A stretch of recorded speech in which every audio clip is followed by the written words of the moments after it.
Hello, I'm Nathan Mihelich, and today I'm joined with Dominican sisters Marceline Cook, Lori Kirchman, and Maxine Riker, all three of whom, plus 13 others from Springfield, Illinois, joined with thousands of others from all across the Americas outside the gates of Fort Benning, Georgia on November 16th, 17th, and 18th in this year 2007 in opposition to the Western Hemisphere Institute for Security Cooperation, or what was formerly called the School of the Americas, SOA.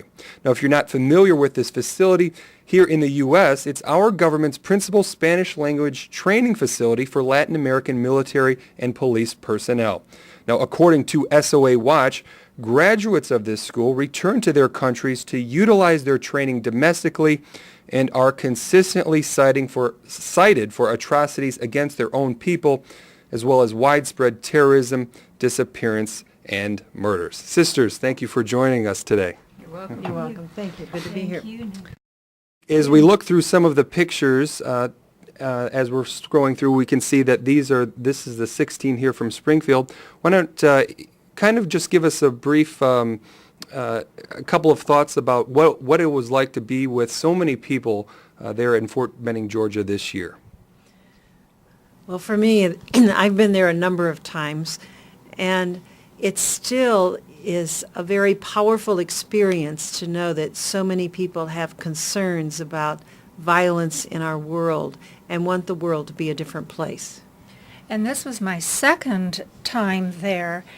The empowerment of being surrounded by that many people makes my heart soar, because the victims have not been forgotten, and the living return year after year with more energy than ever to remember them, and they will not be forgotten. And this was my first time, and I found it so hopeful that there were thousands of young adults that were joining together to say this is wrong. That was very hopeful. Now, as we look at some of the pictures here, there is certainly a showing from the Springfield community as well as the three of you and other Springfield sisters. What was it like just being there as part of Springfield Dominican Sisters? Well, what's always interesting, we have our green shirts that say Dominican Sisters, Springfield, Illinois, and to be recognized that way, but also people would come up and say, "Oh, I know you," or "I know your sisters," or "Oh, I'm from someplace else in Illinois." And so there were always connections being made, and that was a powerful witness. For me also, we have the liturgy every Saturday night, or not every Saturday night, but the Saturday of the SOA that the Jesuits do through the Ignatian Solidarity Network. And I would say probably 4,000 to 5,000 people are at this event.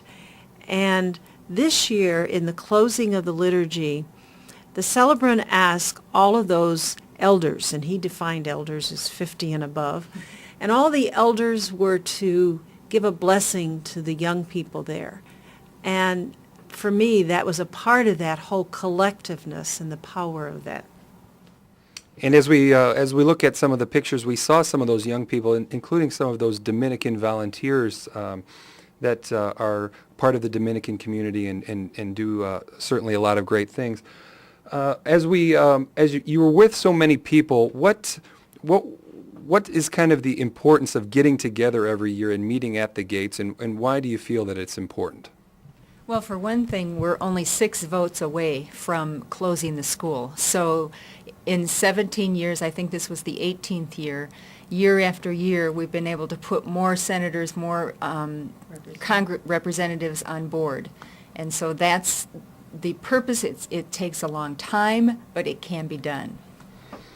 And as we see some of the, looking at some of the photos and seeing some of the dramatization of what is happening when these soldiers go back to their Latin American countries, does that kind of bring it home to you?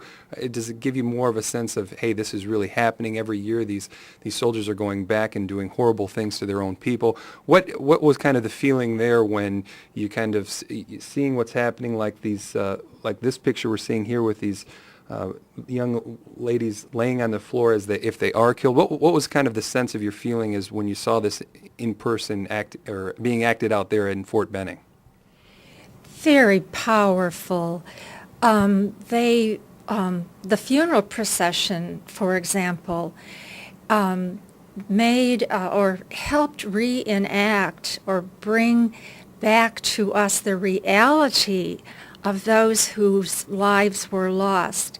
And as a liturgical litany was sung, very often the song would be a child's name, and they would say 3 years old or 70 years old. And that brought it into the human dimension. And another mantra that we sang was no more, namas, no more. And so it seems as though, or, hopefully so, this is, this whole violence is being eroded and will be no more.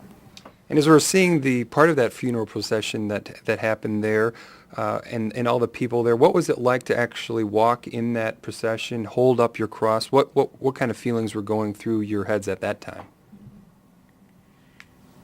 I think for me, I think of the people that have suffered the violence. It always is a much stronger part in me.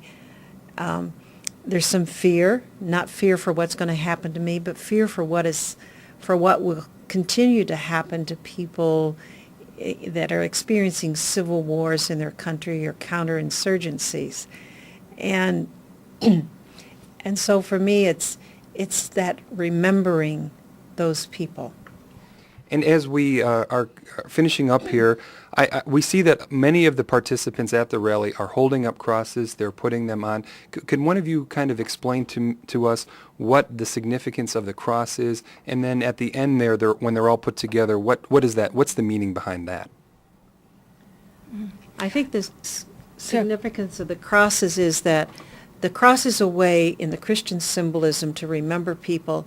And so we put a name on every cross, or if we don't know the name, as Maxine said, a child, 5 years old.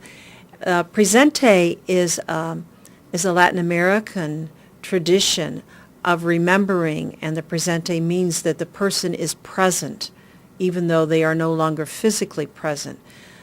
We have to put them on the fence because since 9/11, the gates have been closed, and a double fence is put outside, and so that's the closest that you can get.